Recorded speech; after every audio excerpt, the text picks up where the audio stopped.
Pemirsa Anda kembali menyaksikan Kominfo Newsroom.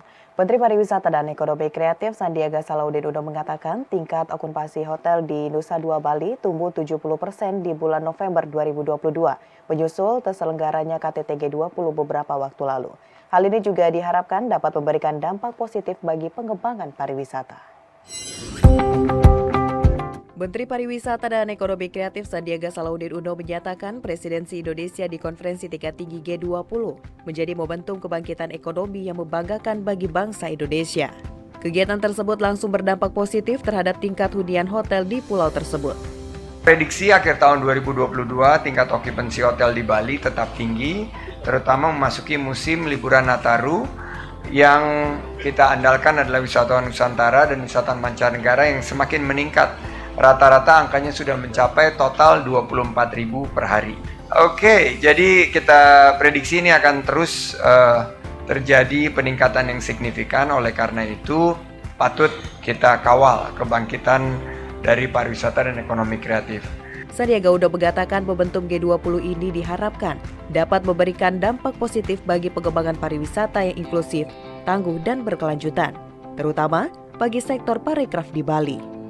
Salah satu bukti nyata dampak positif dari pelaksanaan rangkaian KTT G20 di Bali pada 15 sampai dengan 16 November 2022 tersebut adalah tingkat okupansi hotel di kawasan Nusa Dua meningkat hingga 70%. Sementara itu pemirsa, Menteri Pariwisata dan Ekonomi Kreatif juga menyebutkan bahwa pergerakan wisatawan domestik mencapai 1,4 miliar pada tahun 2023.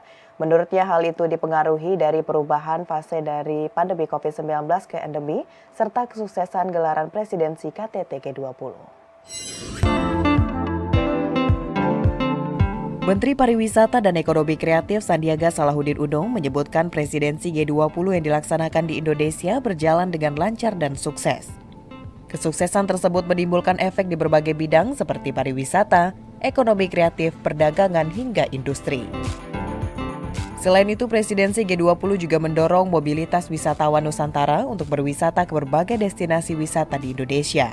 Menparekraf optimis dengan promosi yang telah dilakukan selama pelaksanaan presidensi G20 di Indonesia, wisatawan Nusantara diperkirakan akan mencapai angka 1,4 miliar pergerakan pada tahun 2023. Selain itu, Menparekraf juga menyebutkan apa yang telah Indonesia lakukan di presidensi G20 ini menjadi inspirasi bagi India dalam pelaksanaan presidensi berikutnya.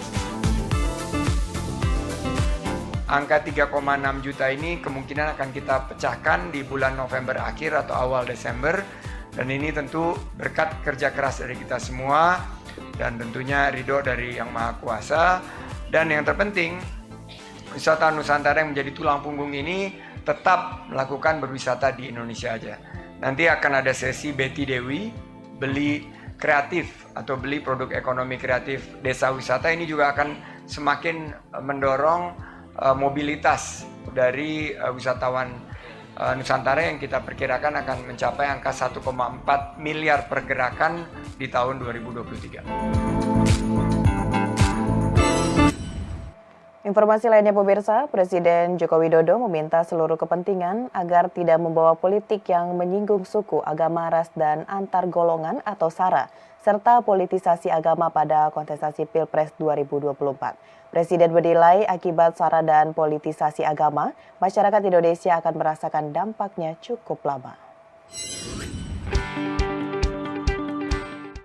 Presiden Joko Widodo dalam pembukaan Musyawarah Nasional HIPMI Surakarta ke-17 di Surakarta, Jawa Tengah meminta seluruh tokoh calon presiden dan calon wakil presiden agar menjaga kondisi dan situasi Indonesia menjelang pemilu 2024 agar tetap sejuk dan damai. Kepala negara berharap agar para kandidat calon presiden yang maju mampu beradu gagasan dan ide demi memperbaiki dan memajukan Indonesia di masa mendatang. Isu SARA diharapkan Presiden tidak terjadi di 2024 mendatang. Kontestasi politik akan berdampak panjang di masyarakat. Pengalaman di pemilu sebelumnya diharapkan menjadi pelajaran penting. Politisasi SARA akan menjadi berbahaya dan merugikan Indonesia yang masyarakatnya beragam serta mengancam situasi ekonomi dan sosial. Sekali lagi, saya ingatkan kepada para capres dan cawapres untuk membawa suasana politik kita menuju 2024 itu betul-betul paling banter anget dikit. Syukur bisa adem. Debat silahkan, debat gagasan, debat ide, membawa negara ini lebih baik, silahkan. Tapi jangan sampai panas.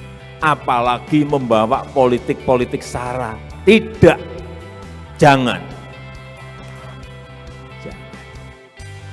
Jangan. Kita sudah merasakan. Dan itu terbawa lama. Hindari ini. Lakukan politik-politik gagasan, politik-politik ide. Menteri Koordinator Bidang Politik, Hukum, dan Keamanan Mahfud MD menegaskan kasus pemerkosaan pegawai Kementerian Koperasi dan UKM dilanjutkan proses hukumnya. Mahfud MD menegaskan terkait informasi yang beredar pencabutan SP3 dalam hukum adalah tidak benar. Menko Polhukam Mahfud MD memastikan SP3 atau Surat Perintah Penghentian Penyidikan Kasus Dugaan Kekerasan Seksual di lingkungan Kemenkop UKM batal, serta proses hukum atas 4 tersangka kembali berjalan. Keputusan batalnya SP3 diambil dari rapat gabungan di kantor Kemenko Polhukam yang dihadiri oleh pimpinan LPSK, Kabareskrim, Kompolnas, Kejaksaan, Kemenkop UMKM, dan Kementerian PPPA. Walau kasus sempat terhenti dengan alasan laporan telah dicabut, namun Mahfud MD menjelaskan pencabutan SP3 dalam hukum tidak benar. SP3 tidak bisa dicabut, melainkan pengaduan yang bisa dicabut. Mahfud MD juga menjelaskan tidak ada konsep restoratif justice pada kejahatan yang serius. Para penegak hukum disebut Mahfud MD telah mendapat pedoman soal ini. Kasus ini bermula dari dugaan kekerasan seksual di lingkungan Kemenkop UKM di akhir 2019. Kasus ini melibatkan 4 pegawai Kemenkop UKM dengan inisial WH, ZP, MF, dan NN. Sementara korbannya merupakan pegawai non-PNS Kemenkop UKM dengan inisial ND. Kasus diproses di Polresta Bogor dan sempat terhenti dengan kesepakatan damai dan pelaku ZP menikah pada Maret 2020. Namun, pihak korban mengaku tidak mengetahui penghentian kasus tersebut oleh kepolisian. Adapun korban kini telah mendapat perlindungan diri dari LPSK. Alasan SP3 atau penghentian penyidikan karena pencabutan laporan itu tidak benar secara hukum. Di dalam hukum, laporan itu tidak bisa dicabut. Yang bisa dicabut itu adalah pengaduan. Kalau laporan, polisi harus menilai. Kalau tidak cukup bukti, tanpa dicabut pun dihentikan perkaranya.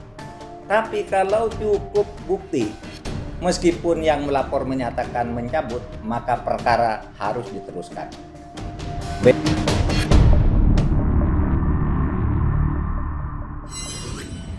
Pemirsa, setelah jeda kami akan kembali dengan informasi dialog mengenai bangun desa mandiri budaya dengan dana desa bersama rekan saya Bilqis Sabila sesaat lagi.